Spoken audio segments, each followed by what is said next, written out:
여기 한 영국인 여성이 한국 게시물을 올린 후 폭발적인 반응을 보고 믿을 수 없다는 표정을 하고 있는데요. 과연 그녀에게는 어떤 사연이 있는지 오늘의 사연 시작합니다. 안녕하세요.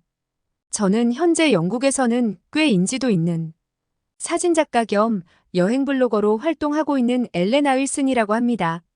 제가 한국에 있는 유튜브에 이렇게 사연을 보내게 되다니 세상 오래 살고 볼 일인 것 같아요. 한번 가져진 편견과 선입견은 웬만하면 바뀌지 않아 주변에서는 제 생각을 바꾸는 건 정말 힘들다고 했죠. 그래서인지 조직사회에서는 적응이 힘들고 여러 사람과 함께 일하는 업무는 저와 맞지 않더라고요. 그런데 저의 이런 성격을 바꾼 나라가 한국이었습니다. 처음 한국을 방문하기 전 저는 세계 각국을 다니며 문화와 삶의 모습을 사진에 담아왔습니다. 특히 유럽과 남미의 독특한 문화를 소개하는 데 주력했었죠. 그러던 어느 날 저의 절친한 친구 사라가 한국 여행을 제안했을 때는 코웃음이 나왔어요. 제 눈에 비친 한국은 그저 일본의 아류처럼 보였거든요. 친구들 사이에서도 한국에 대한 이야기가 종종 나왔습니다. 한국은 겉만 번지르르해 모든 게 인위적이야 라는 말들이 오갔죠. 저 역시 그런 이야기들에 고개를 끄덕이곤 했습니다. 그러다 우연히 접한 한 기사가 제 호기심을 자극했어요. 제가 존경하는 사진작가 제임스가 유럽의 저명한 문화심리학자와 나눈 인터뷰가 떠올랐습니다.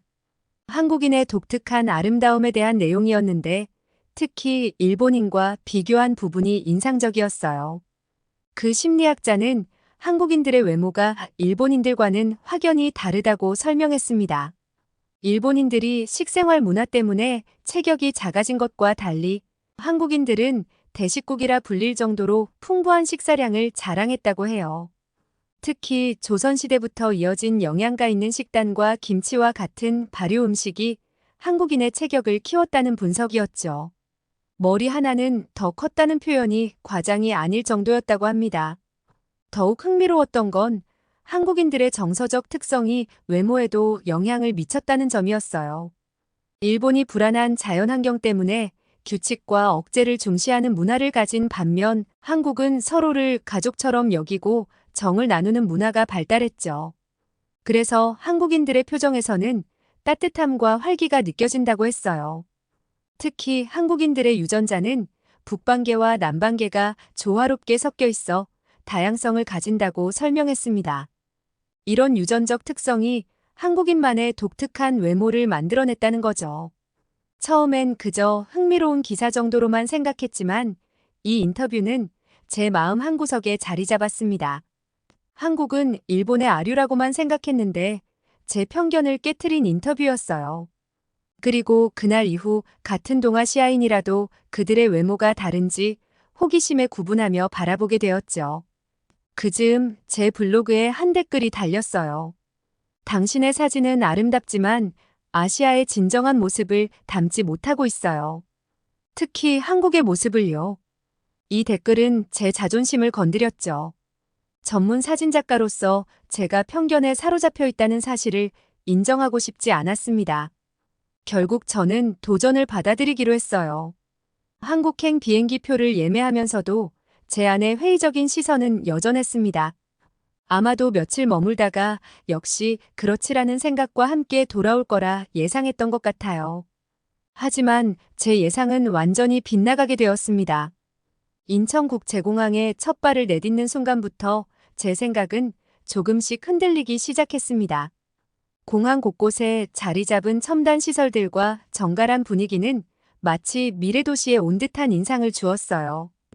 특히 무인 입국 심사대를 지나며 느낀 놀라움은 아직도 생생합니다. 런던 히드로 공항과는 전혀 다른 모습이었죠. 공항철도를 타고 서울로 향하는 동안 차창 밖 풍경에 마음을 빼앗겼어요. 울창한 녹지 사이로 보이는 아파트들은 마치 하나의 도시를 이루고 있었고 그 질서정연한 모습에 절로 카메라 셔터를 누르게 되더라고요. 기차 안에서도 승객들의 조용하고 배려하는 모습이 인상적이었습니다. 서울 도심에 도착해서 본 광경은 더욱 놀라웠죠. 제가 상상했던 것과는 전혀 달랐어요. 고층 빌딩 숲 사이로 고궁의 처마가 보이는 풍경은 마치 시간이 공존하는 듯한 독특한 분위기를 자아냈습니다. 명동 거리를 카메라에 담으며 시간 가는 줄 몰랐던 그날, 발걸음이 이끄는 대로 한 카페에 들어섰습니다. 2층의 창가 자리를 선택한 건 아래에서 오가는 사람들의 모습을 찍기 좋아서였죠. 햇살이 비치는 창가에 자리 잡고 제 라이카로 찍은 사진들을 정리하고 있었어요. 바로 아래에서는 한 길거리 공연자가 기타를 치고 있었고 그 모습을 카메라에 담으려 구도를 잡고 있던 순간이었습니다. 실례합니다만 혹시 그 카메라가 라이카 M11인가요? 갑작스러운 영어에 고개를 들어보니 한 남자가 제 카메라를 관심있게 바라보고 있었어요. 세련된 감색 셔츠에 베이지색 면바지 차림의 그는 전형적인 한국인의 모습과는 조금 달랐습니다. 무엇보다 그의 영어 발음이 인상적이었죠. 맞아요. 카메라에 관심이 있으신가 봐요? 제 질문에 그는 환하게 웃으며 자리에 앉아도 되겠냐고 물었습니다. 고개를 끄덕이자 그는 자연스럽게 맞은편 자리에 앉았어요. 그가 자신을 재호라고 소개했을 때 저는 그의 이름이 한국식 발음으로는 어떻게 들리는지 궁금해 다시 물어보았죠. 그는 친절하게 천천히 발음해 주었고 저는 서툴게 따라 해보았습니다. 라이카 M11은 정말 뛰어난 카메라죠. 특히 도시의 일상을 담을 때 최고예요. 저도 이전 모델인 M10을 사용하고 있어요. 그의 말에 저도 모르게 눈이 커졌어요. 라이카에 대해 이토록 자세히 아는 사람을 이곳에서 만날 줄은 몰랐거든요. 더구나 그는 제가 방금 찍은 사진들의 구도와 빛의 처리까지 전문가적인 의견을 제시했습니다. 혹시 사진작가신가요? 제 질문에 그는 웃으며 고개를 저었어요. 아니요. 그저 취미로 사진을 찍는 사람일 뿐이에요. 하지만 엘레나 윌슨의 사진을 모르는 사진 애호가는 없겠죠. 제 이름을 언급하는 순간 저는 놀라움을 감출 수 없었습니다. 그는 제 블로그를 구독하고 있다고 했어요. 게다가 제가 찍은 남미 시리즈에 대해 상세한 감상평까지 들려주었죠. 이곳 한국에서 제 이름을 아는 사람을 만날 거라고는 상상도 못했거든요. 그는 마치 오랜 팬처럼 제 작품에 대해 이야기하기 시작했습니다. 페루의 마추픽추를 찍은 연작이 특히 인상적이었어요. 새벽녘의 안개가 산자락을 감싸고 있는 순간을 포착한 그 사진은 잉카 문명의 신비로움을 고스란히 담아냈다고 생각해요. 그가 정확하게 제 작품을 짚어내는 동안 저는 그저 깜짝 놀란 표정으로 듣고만 있었죠. 제가 그토록 공들여 찍었던 순간들을 그는 마치 함께 있었던 것처럼 세세하게 기억하고 있었습니다. 심지어 그 사진을 찍기 위해 새벽 3시부터 영하의 날씨를 견뎌야 했던 뒷이야기까지 알고 있더군요. 블로그에 올리신 글도 모두 읽었어요. 사진을 찍으실 때의 고민과 결정적 순간을 포착하기까지의 과정을 상세히 적으신 것이 특히 좋았습니다. 덕분에 저도 사진을 바라보는 시각이 넓어졌어요. 그의 말 한마디 한마디가 진정성 있게 느껴졌습니다. 단순히 제 이름을 아는 정도가 아니라 제 작품 세계를 깊이 이해하고 있다는 생각이 들었어요. 더구나 그의 시선은 단순한 팬심을 넘어서 전문가적인 시선이 느껴졌죠. 사실 며칠 전 귀하의 블로그에서 한국에 대한 글을 보고 많이 아쉬웠어요. 그래서 오늘 이렇게 마주치게 된 것이 더욱 특별하게 느껴지네요. 그의 말에 순간 얼굴이 붉어졌습니다. 제가 한국행 비행기를 예약하기 전 블로그에 썼던 글들이 주마등처럼 스쳐 지나갔어요. 한국은 일본의 아류작 같다, 겉멋 많은 도시, 진정성 없는 문화 등 신랄한 비판으로 가득했던 글들이었죠. 커피잔을 만지작거리며 잠시 침묵이 이어졌습니다. 그는 그 순간에 제 마음을 읽은 듯 부드러운 목소리로 말을 이어갔어요. 전 그 글들이 오히려 정직하다고 생각했어요.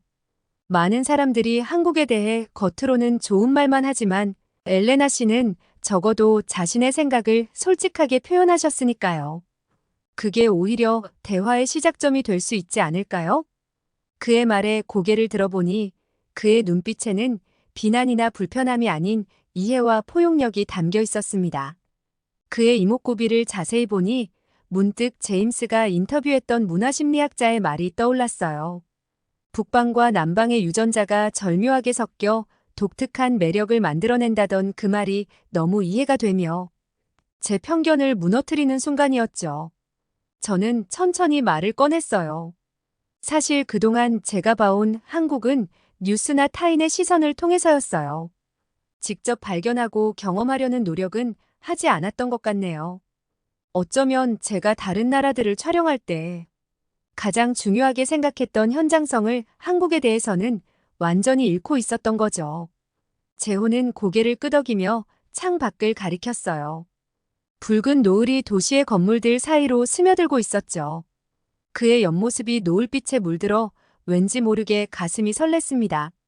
지금 보이는 이 풍경처럼 한 도시의 진짜 모습은 직접 걸어보고 느껴보고 그 안에서 살아가는 사람들과 이야기를 나눠봐야 알 수 있어요.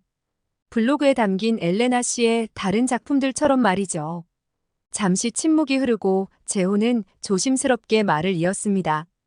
실례가 되지 않는다면 제가 서울의 여러 모습을 보여드려도 될까요? 물론 사진가로서의 전문적인 시각으로요. 그의 제안에 제 심장이 살짝 빨라지는 걸 느꼈어요.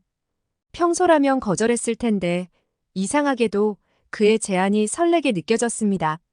그럼 연락처를 교환해도 될까요? 재호가 휴대폰을 꺼내며 물었고 저는 자연스럽게 고개를 끄덕였죠.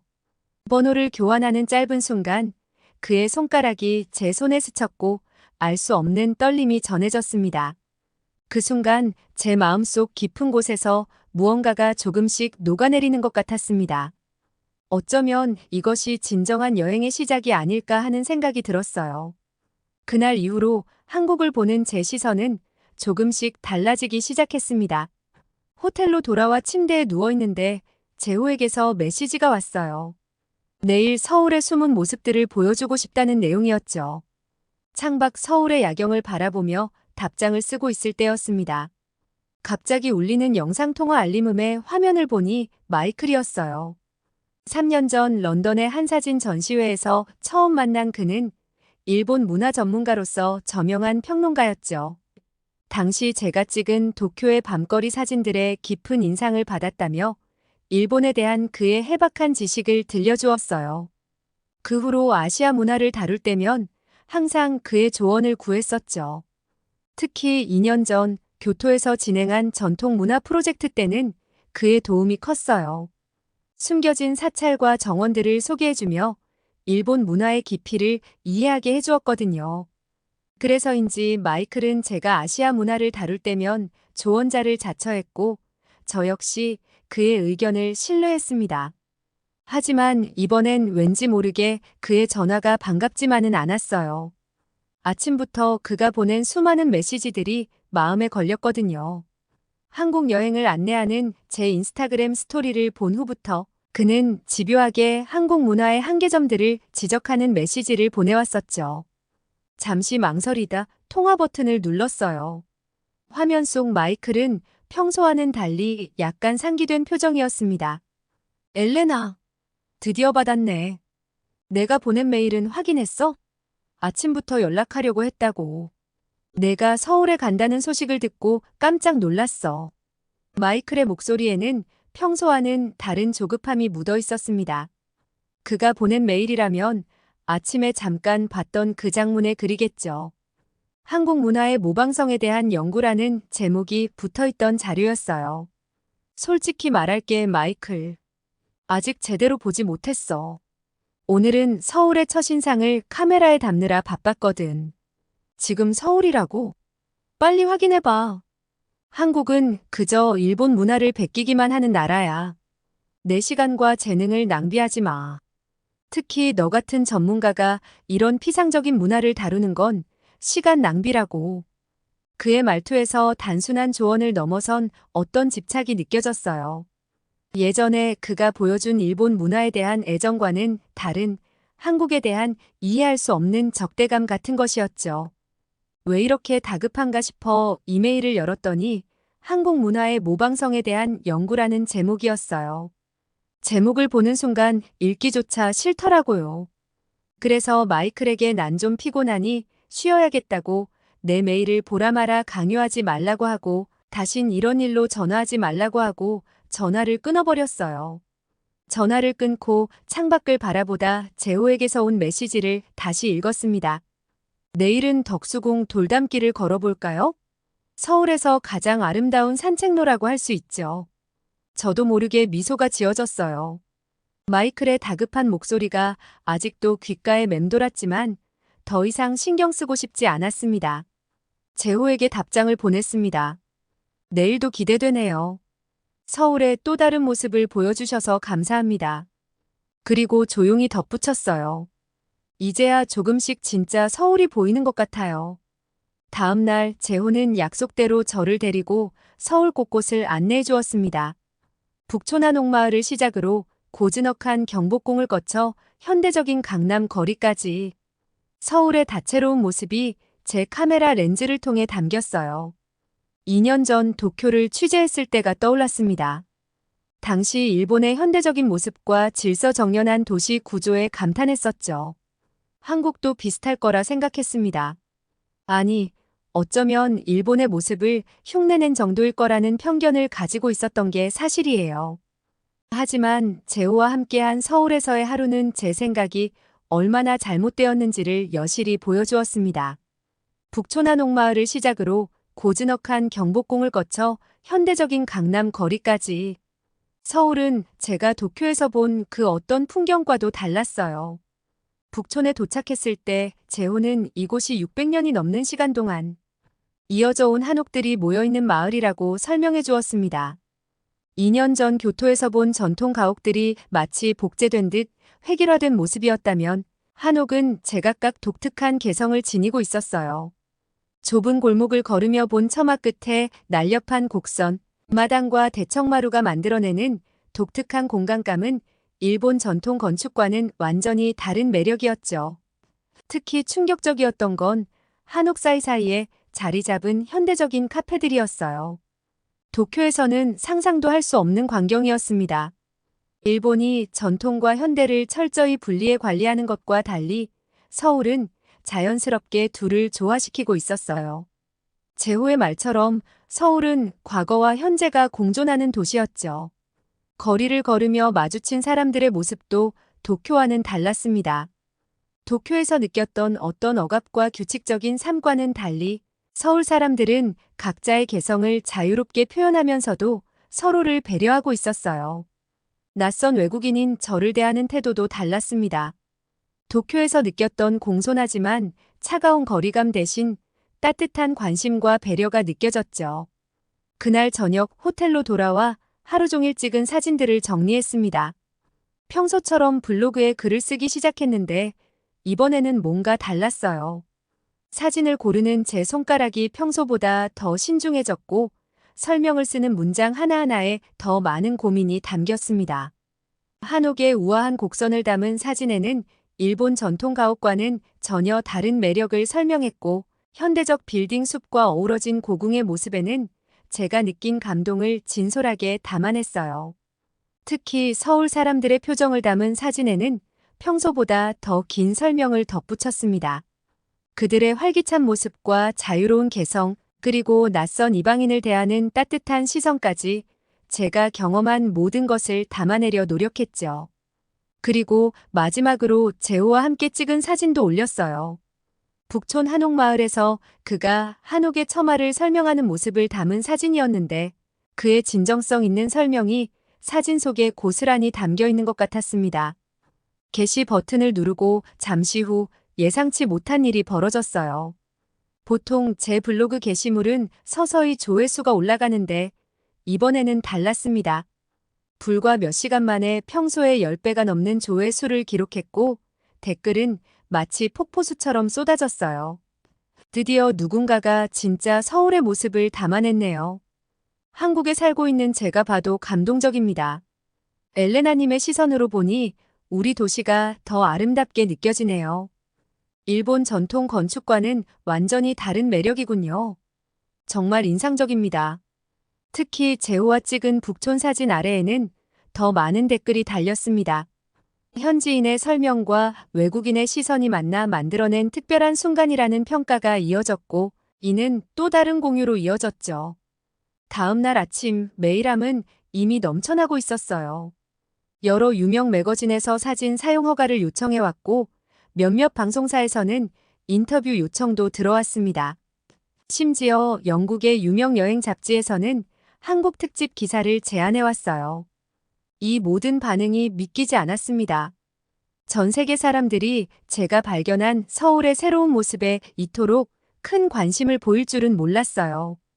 더구나 제가 올린 글이 한국과 일본, 문화의 차이를 이해하는 새로운 시각을 제시했다는 평가를 받다니 더욱 놀라웠습니다. 그런데 한 댓글이 제 시선을 사로잡았습니다. 마이클이었어요. 그의 이름을 보는 순간 왠지 모를 불안감이 스쳐 지나갔습니다. 한국의 표면적인 모습만 보고 현혹된 것 같군요. 결국 이 모든 것은 다른 문화를 모방한 것에 불과합니다. 엘레나, 당신의 사진은 진정성이 결여되어 있어요. 너무 상업적이고 과대 포장된 한국의 모습만 담았네요. 특히 북촌의 한옥들은 일본 전통 가옥을 변형한 것에 불과하다는 걸 당신도 잘 알고 있을 텐데요. 그리고 현대적인 도시 풍경은 도쿄의 모습을 그대로 베낀 것이 아닌가요? 당신이 이렇게 피상적인 사진작가가 될 줄은 몰랐네요. 마이클의 날선 비판에 잠시 가슴이 철렁했습니다. 하지만 그의 댓글 아래로 예상치 못한 반응들이 물밀듯이 이어졌어요. 전문가라고 하시는 분이 이렇게 편협한 시각을 가지고 있다니 실망입니다. 한국과 일본의 건축 양식이 얼마나 다른지 기본적인 공부도 안 하신 것 같네요. 일본 문화만 고집하시는 것 같네요. 다른 아시아 문화의 독창성을 인정하기 싫으신가요? 당신의 댓글이야말로 진정성이 결여된 것 같습니다. 오히려 엘레나의 사진이 한국의 진정성을 잘 담아냈다고 생각합니다. 마이클 씨야말로 너무 표면적인 비판을 하시는 것 같네요. 한국에서 20년 살았지만 이런 시선으로 담아낸 사진은 처음 봅니다. 심지어 일본 독자들의 댓글도 있었습니다. 저는 일본에 사는 사진작가입니다. 한국과 일본의 건축 양식은 완전히 다르다는 걸 전문가라면 알아야 하지 않을까요? 마이클 씨의 편견이 오히려 아시아 문화를 왜곡하고 있네요. 댓글이 수백 개로 늘어나면서 마이클의 댓글은 순식간에 반박으로 둘러싸였습니다. 결국 그는 자신의 댓글을 삭제해버렸어요. 그의 편견 어린 시각이 오히려 많은 사람들의 반발을 산 거죠. 그날 밤 마이클에게서 여러 번 전화가 왔습니다. 하지만 전 받지 않았어요. 대신 그가 보낸 문자 메시지를 읽었습니다. 내가 이렇게 변할 줄 몰랐어. 내 조언을 무시하고 틀린 길로 가고 있어. 그의 메시지를 읽으며 쓴웃음이 났습니다. 이제는 더 이상 그의 편향된 시각에 영향을 받고 싶지 않았으니까요. 오히려 그의 완고한 태도가 안타까웠습니다. 며칠이 지났습니다. 제 블로그의 한국 포스팅은 여전히 뜨거운 반응을 얻고 있었고, 덕분에 더 많은 곳을 취재할 기회가 생겼어요.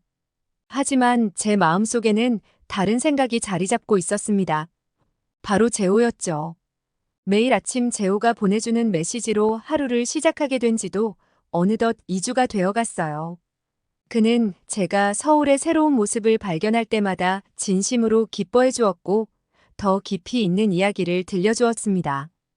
특히 덕수궁 돌담길을 걸었던 그날이 가장 기억에 남아요. 고즈넉한 돌담을 따라 걸으며 재호는 이 길에 얽힌 이야기를 들려주었습니다.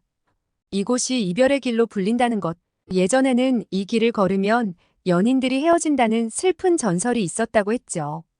그 이야기를 듣는 순간 제 마음이 묘하게 저려왔어요. 곧 한국을 떠나야 하는 제 상황이 이 길의 전설과 겹쳐 보였거든요. 하지만 재호는 미소를 지으며 말을 이었습니다. 지금은 오히려 이곳이 연인들의 데이트 코스가 되었다고, 슬픈 전설이 아름다운 사랑의 장소로 바뀌었다고 했어요. 그 말에 제 마음도 조금은 위로가 되었. 어쩌면 제가 곧 떠나야 한다는 현실도 이 길처럼 다른 의미를 가질 수 있지 않을까 하는 생각이 들었어요. 한강변에서 자전거를 타며 주고받은 웃음, 전통 찻집에서 나눈 진지한 이야기들. 모든 순간이 소중한 추억이 되어갔습니다. 어느 날 저녁 남산타워 레스토랑에서의 만남은 제 마음을 더욱 설레게 했어요.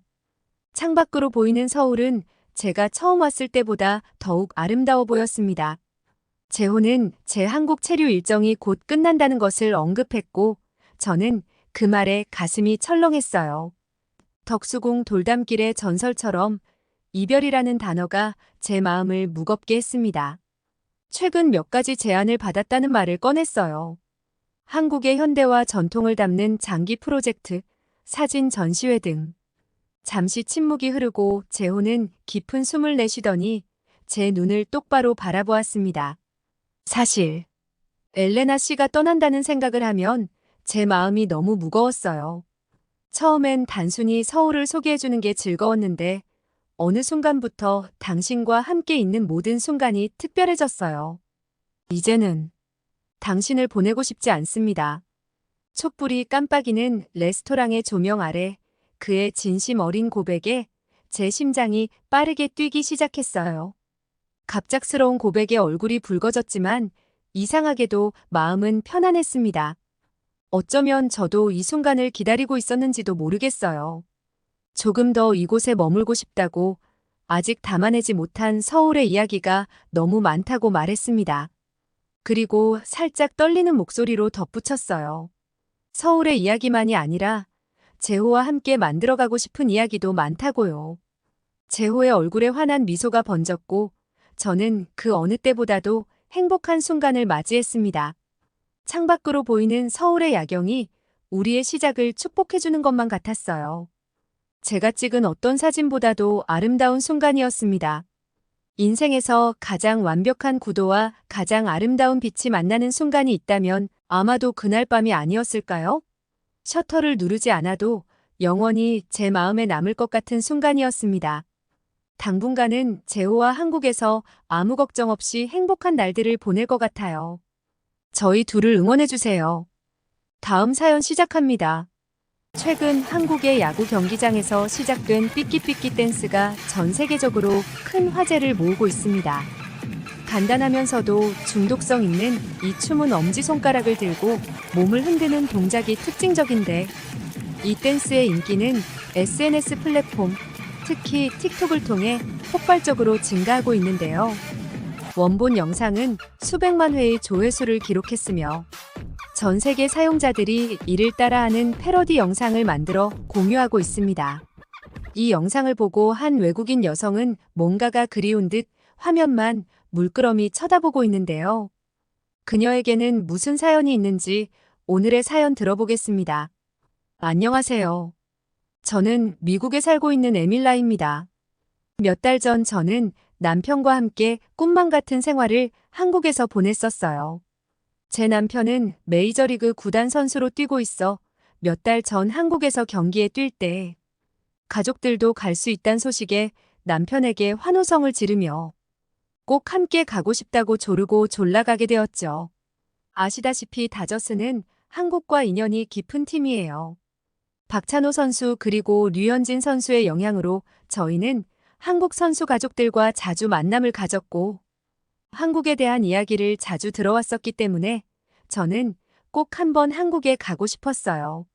그들이 들려주는 한국에 대한 이야기는 늘 흥미진진했어요. 서울의 눈부신 야경, 부산의 아름다운 해변, 제주도의 신비로운 자연 경관 등 모든 것이 너무나 매력적으로 들렸죠. 미국에 있을 때도 한국 선수들의 와이프들이 가끔 해주는 한국 음식을 먹고 너무 맛있어서 사 먹고 싶었지만 제가 사는 지역에서는 좀처럼 먹기가 힘들었어요. 특히 김치는 정말 중독성 있는 맛이었죠. 처음엔 그 독특한 향과 맛에 놀랐지만 먹다 보니 점점 빠져들게 되더라고요. 불고기, 비빔밥, 떡볶이 등 다양한 한국 음식을 맛볼 때마다 한국에 대한 호기심이 더욱 커졌어요. 또 그녀들이 가끔 선물로 주는 김은 우리 아이가 환장하고 먹었어요. 처음에는 그저 짭짤한 해초 정도로만 생각했는데 우리 아이가 그렇게 좋아하는 걸 보고 저도 호기심에 먹어봤죠. 그런데 이게 웬걸 은은한 바다향과 고소한 맛이 어우러져 너무 맛있는 거예요.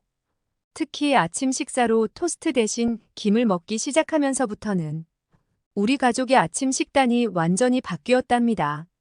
그리고 가끔씩 한국 제품이라며 선물로 주는 화장품은 왜 이렇게 좋은지 화장품들이 좋고 가격도 착하니 이제 한국 선수들의 와이프가 소개해주는 물건들은 완전히 믿고 쓰는 경향이 있었어요. 특히 기억에 남는 건 작년 크리스마스 때 받은 한국의 마스크팩이에요. 평소에 건조한 피부 때문에 고생하던 저였는데 그 마스크팩을 사용하고 나서 피부가 완전히 달라진 걸 느꼈어요. 촉촉하고 윤기 나는 피부를 보면서 한국의 뷰티 제품에 완전히 매료되었죠. 이런 제가 한국에 대한 이미지가 너무 좋았기 때문에 이렇게 온 기회는 놓칠 수 없었어요. 다른 원정 경기는 아이와 제 일정까지 빼가며 목매서 간 적이 없었는데 한국의 소식은 달랐어요. 그래서 저는 남편에게 이번 경기는 모든 일정을 멈추고 꼭 가야 한다고 신신당부를 하였죠. 남편도 제 열정을 보고 흔쾌히 동의해 주었어요. 그렇게 너무나 가보고 싶었던 한국행이 결정되자 너무 설레서 일주일 내내 잠도 못 잘 정도였어요. 사실 미국에서도 한류 열풍이 뜨겁게 불고 있었기 때문에 이번 원정이 한국이라는 게 결정되자마자 결혼한 선수들의 아내들은 전부 다 참석하겠다고 말했어요. 한동안 와이프들 서로 연락하며 온통 한국 방문에 대한 얘기만 나누기 바빴죠. 우리는 함께 한국어 인사말도 배우고 한국의 유명 관광지에 대해 조사도 하며 열심히 준비했어요. 그래서 저만 함께하지 못했다면 전 정말 미쳐버렸을지도 몰라요. 드디어 한국으로 떠나는 날이 찾아왔고 한국으로 향하는 비행기는 선수들과 가족들의 설렘과 기대로 잔뜩 가득 찼어요. 벌써부터 먹고 싶은 한국 음식과 볼거리 그리고 쇼핑을 생각하느라 다들 긴 비행 시간에도 한참 떠들기 바빴죠. 저는 비행기에서 한국어 인사말을 연습했어요. 안녕하세요, 감사합니다. 발음이 어려웠지만 한국 사람들과 소통하고 싶은 마음에 열심히 외웠죠. 그렇게 도착한 한국에서의 첫 기억은 아직도 믿기지 않을 정도예요. 정말 다른 의미로 미쳐버리는 줄 알았죠. 역시 한국은 제 기대를 저버리지 않는 나라였어요. 미국에서 남편의 응원을 다니면서도 이렇게 열렬한 환호를 받아본 적이 없었는데 야구를 사랑하는 팬들이 정말 많다는 말이 맞았는지 너무나 많은 분들이 우릴 환영해 주셨어요. 정말 너무 감동해서 눈물이 나왔어요. 조금 부끄러웠지만 우리를 위해 일찍부터 기다려주셨을 팬분들과 취재진을 향해 열심히 감사 인사를 드렸습니다.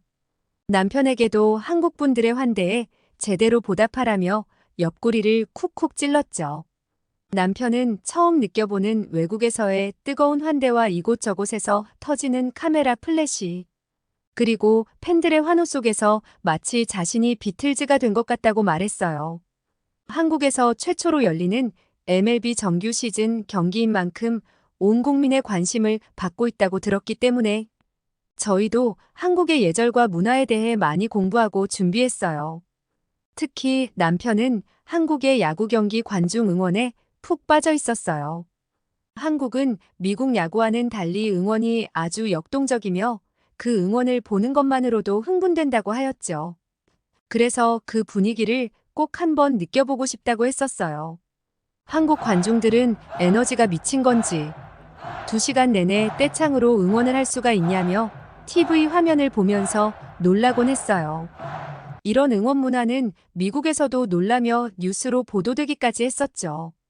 특히 치어리더들의 열정적인 춤과 관중들의 일체감 있는 응원 모습은 정말 인상적이었어요. 미국의 야구장과는 완전히 다른 분위기라 저희 모두 그 열기를 직접 느껴보고 싶어 했답니다. 그래서인지 남편은 자기가 경기 생활을 할 수 있을 때 한국에서의 응원 문화를 꼭 경험해보고 싶어 했었죠. 남편은 한국 야구 경기 영상을 보면서 와, 이건 정말 대단해. 우리도 이런 열정적인 팬들이 있다면 얼마나 좋을까? 라고 말하곤 했어요. 특히 치어리더들의 화려한 퍼포먼스와 관중들의 일체된 응원 모습에 감탄했죠. 그렇게 우리는 설렘 가득한 마음으로 비행기를 탔어요. 13시간이나 되는 긴 비행 시간 동안 저희는 한국에 대해 이런저런 이야기를 나누며 시간을 보냈죠. 남편은 훈련과 경기를 하는 동안 우리 여자들은 계획한 일을 하기 시작했어요. 한국에 도착하자마자 저희는 얼른 짐을 풀고 관광을 나가고 싶은 마음뿐이었어요.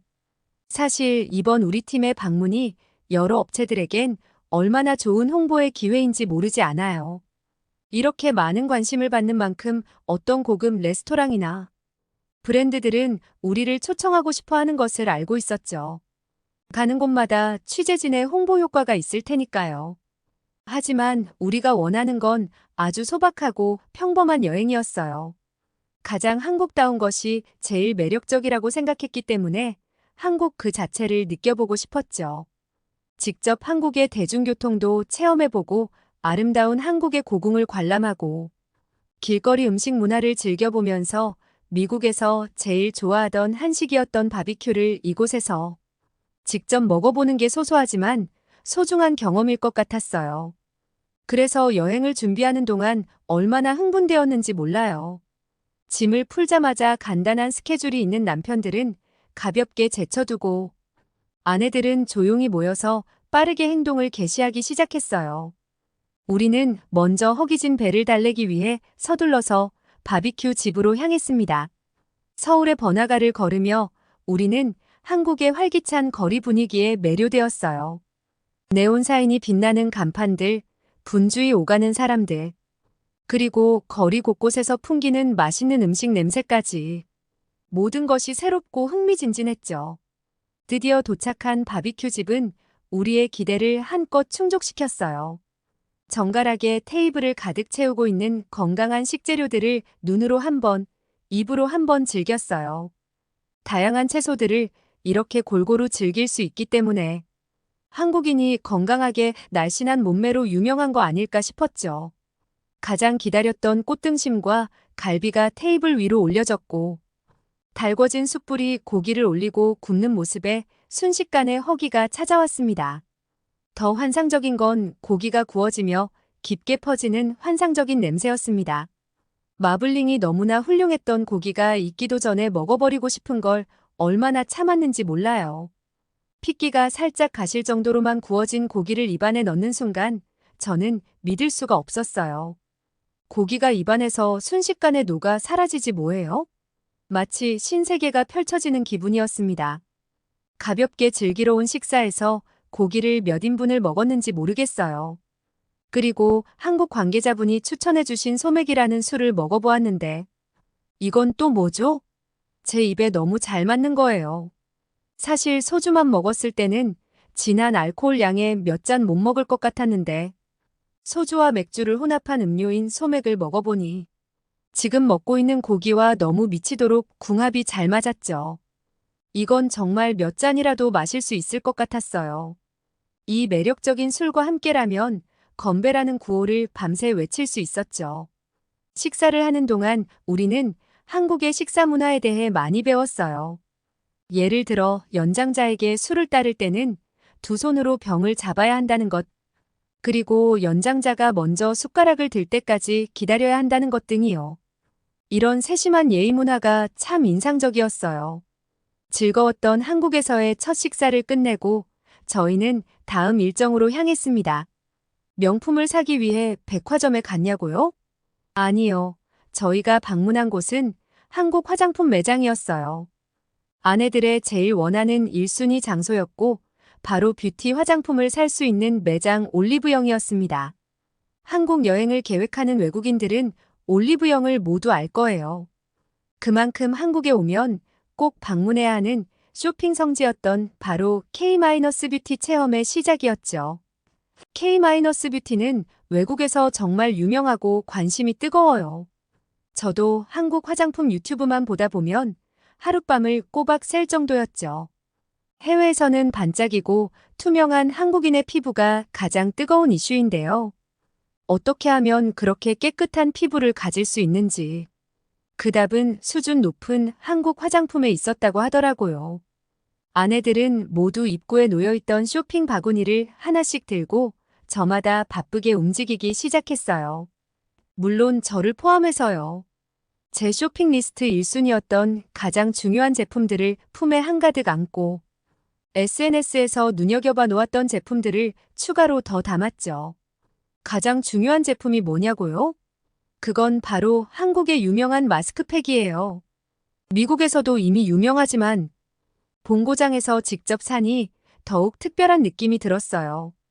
그렇게 얼마 뒤 매장을 나오는 아내들의 두 손에는 커다란 쇼핑백이 양손에 하나씩 들려 있었습니다. 가장 하고 싶었던 일을 하고 나니 마음이 풍족해지는 기분이었죠. 그리고 그 다음으로 가장 중요한 오늘의 일정으로 향했어요. 바로 오늘의 하이라이트, 피부과에서 스킨 시술을 받는 거였어요. 한국 피부과 시술은 한국에 거주 중인 외국인 선수에게 추천받아 가게 된 곳인데 어찌나 만족스럽던지 함께 방문한 아내들 모두 각각의 시술을 받고 피부에 좋다는 제품을 하나씩 들고 만족스럽게 피부과를 나왔습니다. 모두의 얼굴에는 한국인처럼 물광이 흐르는 윤기 가득한 피부가 되었어요. 한 선수의 아내는 한국의 스킨케어야말로 최고라며 SNS에 남기기 바빴죠. 저도 시술 후 거울을 보며 놀랐어요. 피부가 맑아지고 탄력이 생긴 것 같았거든요. 이런 게 바로 K뷰티의 힘인가 봐요. 너무나 만족스러웠던 일정을 끝마치고 우린 호텔로 돌아왔어요. 호텔룸에 도착하자마자 우리는 서로의 얼굴을 보며 웃음을 터뜨렸어요. 모두 광채 나는 피부로 변해 있었거든요. 우리는 그날 밤 늦게까지 한국에서의 경험을 나누며 이야기꽃을 피웠답니다. 그리고 다음 날 드디어 우리가 기다리던 순간이 왔어요. 바로 고척 야구장으로 향하는 날이었죠. 아침부터 설레는 마음으로 준비를 하고 야구장으로 출발했어요. 경기장 주변에는 벌써부터 어마어마한 인파가 몰렸어요. 경기가 시작되려면 아직 한참 남았지만 사람들은 힘든 기색 없이 모두 즐거워 보였죠. 야구 팬들을 위한 축제의 현장 같았어요. 저도 남편이 늘 말해왔던 한국의 응원 문화가 뭔지 궁금했는데 너무 기대되었죠. 야구장에 들어서는 순간부터 미국과는 완전히 다른 분위기를 느낄 수 있었어요. 관중석은 이미 사람들로 가득 차 있었고 경기 시작 전부터 흥겨운 음악이 울려 퍼지고 있었죠. 특히 눈길을 끈 건 치어리더들의 화려한 퍼포먼스였어요. 미국의 치어리더와는 달리 한국의 치어리더들은 더욱 적극적으로 관중들과 소통하며 분위기를 띄우고 있었죠. 그들의 열정적인 춤과 응원은 정말 인상적이었어요. 경기가 시작되자 관중들의 응원은 더욱 뜨거워졌어요. 선수들의 이름을 연호하는 소리, 박자에 맞춰 울려 퍼지는 응원가, 그리고 모두가 하나 되어 외치는 구호들. 이 모든 것이 어우러져 만들어내는 분위기는 정말 압도적이었어요. 특히 놀라웠던 건 관중들의 일체감이었어요. 마치 하나의 거대한 유기체처럼 움직이는 듯 했죠. 응원가를 부를 때면 온 관중이 하나 되어 목소리를 높였고, 파도 타기를 할 때면 마치 물결처럼 관중석 전체가 움직였어요. 미국에서는 한 번도 본 적 없는 응원 분위기와 그들의 함성 소리는 온몸에 있는 제 털을 다 솟게 할 만큼 전율을 느끼게 했고, 관중석에서 펼쳐진 응원과 떼창 소리를 들으니 감격에 벅차 눈물이 날 정도였어요. 한국 관중들은 경기장에서 벌어지는 경기에 열중할 뿐만 아니라 그들 앞에서 응원하는 치어리더들의 활동에도 아주 열중하며 참여했어요. 치어리더들의 춤과 응원에 맞춰 관중들도 함께 몸을 흔들고 노래를 부르는 모습이 정말 인상적이었죠. 미국에서는 치어리더들이 주로 경기 중간에 잠깐 등장하는 것과는 달리 한국에서는 치어리더들이 경기 내내 관중들과 함께 호흡하며 분위기를 끌어올리고 있었어요. 하프 이닝이 끝나면 불이 꺼지는데 미국의 스포츠 경기장에서는 그 시간에 광고가 나오도록 하죠. 메이저리그에서 그렇게 하기 때문에 불이 꺼지는 것은 익숙하게 많이 봐왔지만 여기 한국인들은 그것을 완전히 다른 수준으로 분위기를 끌어올렸어요. 고척돔에서는 불이 꺼지고 어둠이 내려앉으면 모든 한국 관중들은 손목에 착용한 밴드로 다양한 색상의 조명을 밝혔어요. 이 장면은 정말 마법 같았어요. 수만 명의 관중이 손목에 찬 LED 밴드가 일제히 반짝이기 시작하면 경기장 전체가 마치 별이 가득한 밤하늘처럼 변했죠. 그 광경은 너무나 아름다워서 저도 모르게 탄성을 질렀답니다. 이런 화려한 퍼포먼스는 미국에서는 보기 힘든 광경이었어요. 경기장에서 경기가 이루어지지 않고 있어도 관중들은 모두가 매우 활동적이었어요. 그들은 쉬는 시간에도 계속해서 응원가를 부르거나 응원 도구를 흔들며 분위기를 유지했죠. 이런 모습은 미국의 야구장과는 확실히 달랐어요. 미국에서는 경기가 멈추면 관중들도 대부분 자리에 앉아 쉬거나 음식을 사러 가는데 여기서는 쉬는 시간도 축제의 연장선 같았어요. 그리고 가장 놀라웠던 건 K-팝 그룹 중 한 명이 10분이나 콘서트를 했다는 거예요. 야구장에서 콘서트라니 정말 믿기지 않았죠. 하지만 관중들은 이를 너무나 자연스럽게 받아들이고 즐기고 있었어요. 한국 사람들은 야구 경기뿐만 아니라 쇼도 볼 것이라는 것을 알고 있더라고요. 이런 복합적인 엔터테인먼트 요소가 한국 야구의 매력 중 하나라는 걸 깨달았어요. 야구장에 들어와서 열심히 참여함으로써 모두가 트로피를 받는 것 같은 그런 광경이었고, 모든 사람들이 열정적으로 참여하는 모습이 마치 축구 관중들 같았어요.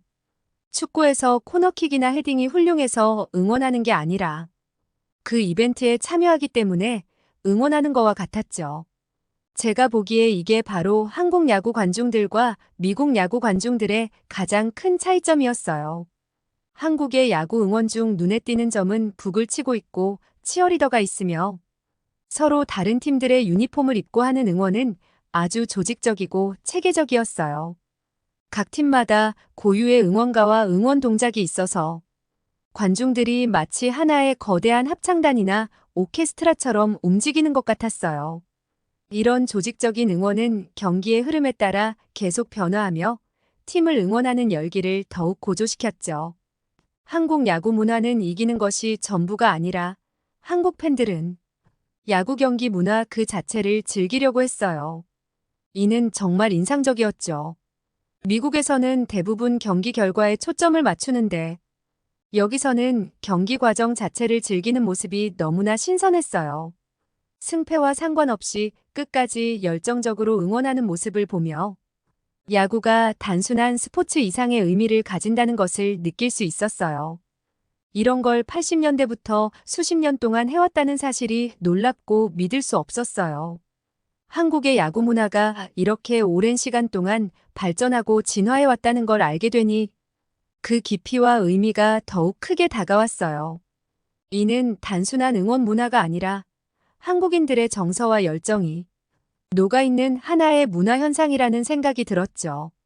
야구를 진지하게 생각하는 한국인들의 방식과 동시에 팬으로서 좋은 시간을 보내는 모습이 미국에서도 이런 한국의 멋진 야구 응원 문화를 완전히 느껴볼 수 있으면 좋겠다는 생각이 강하게 들었죠. 미국의 야구장도 이렇게 활기차고 열정적인 분위기로 가득 찼으면 좋겠다는 생각이 들었어요. 선수들조차도 경기 중에 팬들과 소통하는 방식과 분위기가 전형적인 MLB 경기장과 비교했을 때 확실히 아주 달랐어요.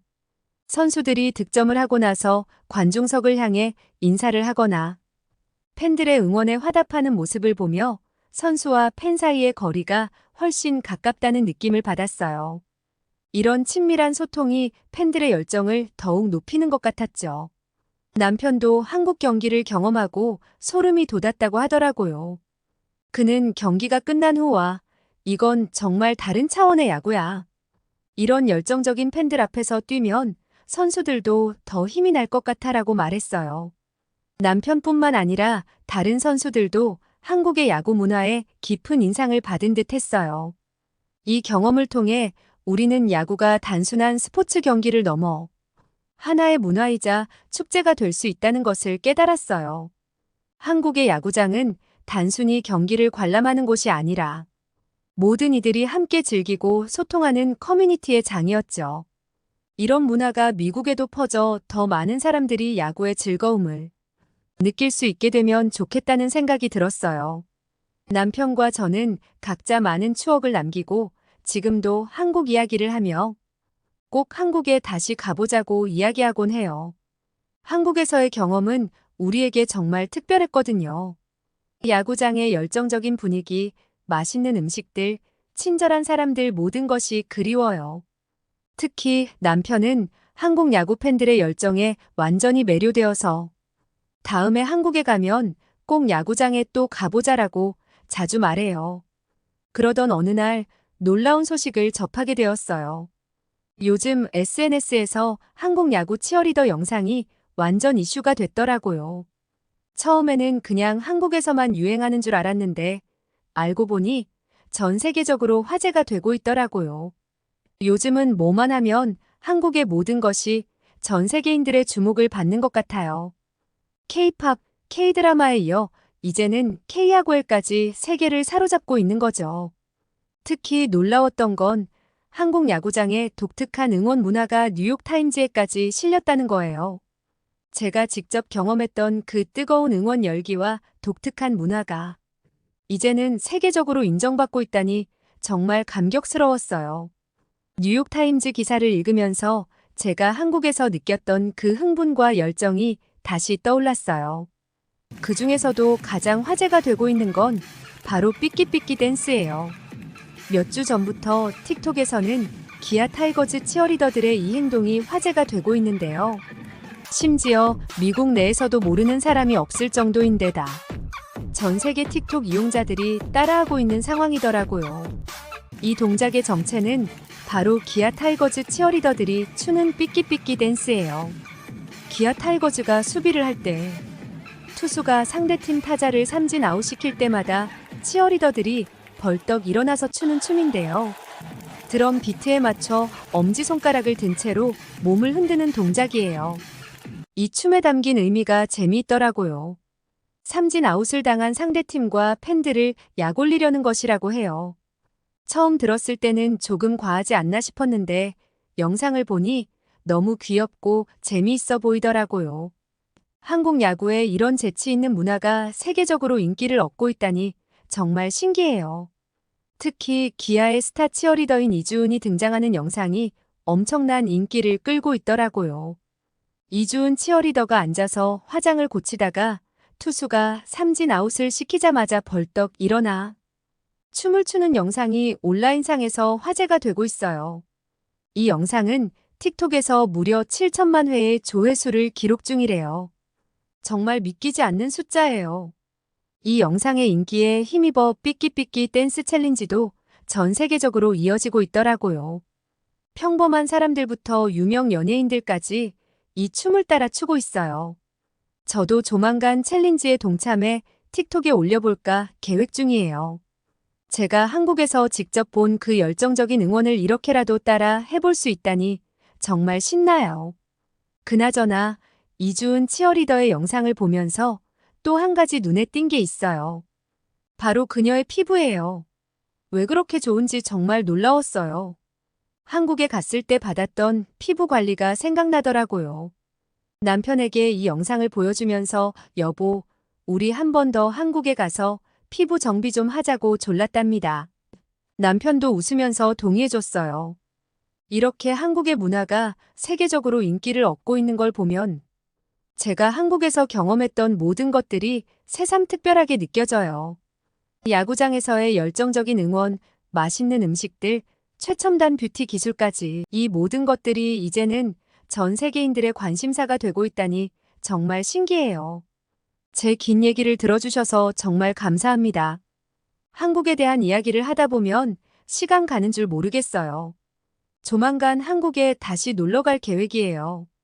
그때 가면 꼭 야구장도 가고 맛있는 것도 실컷 먹고 피부 관리도 받을 거예요. 그리고 물론 삐끼삐끼 댄스도 직접 보고 올 거예요. 그때의 경험을 SNS에 공유하면서 제가 느낀 한국의 매력을 전 세계 사람들과 나누고 싶어요. 한국은 정말 매력적인 나라예요. 전통과 현대가 공존하면서도 늘 새로운 트렌드를 만들어내는 힘이 있죠. 이번 삐끼삐끼 댄스 열풍을 보면서 다시 한번 한국의 저력을 느꼈어요. 앞으로도 한국이 어떤 새로운 문화로 세계를 놀라게 할지 정말 기대돼요. 그때마다 저도 함께 즐기고 응원하고 싶어요. 오늘은 미국에서 온 소식을 들어보았는데요. 오늘의 사연이 마음에 들었다면 구독과 좋아요 눌러주세요.